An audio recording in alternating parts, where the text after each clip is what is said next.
Salut tout le monde, c'est Florent de la chaîne Done the Code et aujourd'hui deuxième épisode de la petite série tutoriel 5 choses que vous ne saviez pas sur Blender.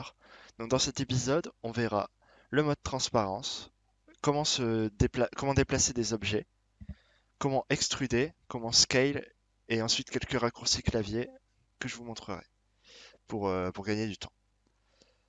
Donc alors, on va commencer avec le mode transparence, c'est très rapide. Donc on est là sur l'écran de base en Object Mode, on appuie sur Z.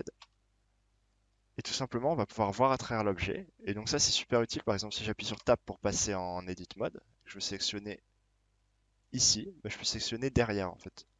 Et on appuie sur Z pour repasser en mode normal. Ensuite, deuxième chose, lorsqu'on est en Object Mode, on peut... Donc là, l'objet sélectionné, il est en surbrillance. Et si je maintiens le clic droit, donc là je peux relâcher, hein, je vais pouvoir déplacer l'objet. Quand je vais faire clic gauche, ça va me le déplacer. Et si à la place de faire clic gauche, je fais clic droit, ça annule le déplacement. Donc si on veut pas maintenir clic droit au début, on peut faire G et c'est pareil. Ensuite, on clic droit, clic gauche pour annuler ou pour poser. Ensuite, troisième chose, donc l'extrusion. Donc c'est quand on est en edit mode. Donc admettons on sélectionne une face. Je voudrais tirer cette face en fait, mais si je la tire comme ça va juste agrandir l'objet. Donc ce que je fais, c'est que j'appuie sur E pour extruder et ça va me diviser l'objet en fait. Et du coup ici, je peux faire ce que je veux, je peux continuer à extruder si je veux ici par exemple, et ainsi de suite. Donc ça va être vraiment un truc hyper basique sur Blender, il faut vraiment savoir le faire.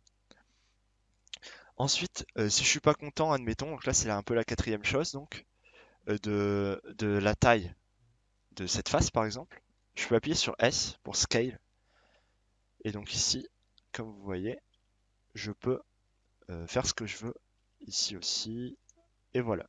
Donc si on veut scale, admettons, seulement selon l'axe, admettons je veux pas faire comme ça, je vais faire seulement selon l'axe vert du coup, l'axe c'est l'axe des Y, je fais S, puis Y,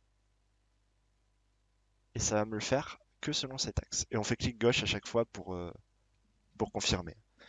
Donc ça, c'est une partie de la cinquième chose du coup, donc les petits raccourcis. Donc je vais le faire pour, par exemple, admettons, on déplace l'objet du coup, enfin on déplace une face avec G, comme on a vu avant. Et on veut le déplacer, donc selon X, on appuie sur X, juste après avoir appuyé sur G.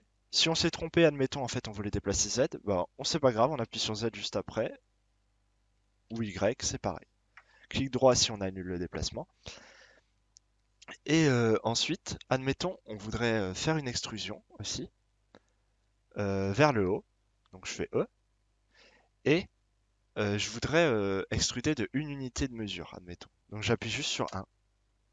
Si j'appuie sur donc là, je peux effacer avec backspace. Je voulais mettre 2, admettons, je mets 2. Et si je voulais le faire dans l'autre sens, j'appuie juste sur moins après avoir appuyé sur 2. Ensuite, donc clic gauche pour confirmer. Et ça va bien extruder de l'autre côté. Donc voilà, le tuto touche à sa fin. Donc j'espère que vous avez appris quelques petites choses. Et on se retrouvera pour une prochaine vidéo sur la chaîne Done the Code. Salut!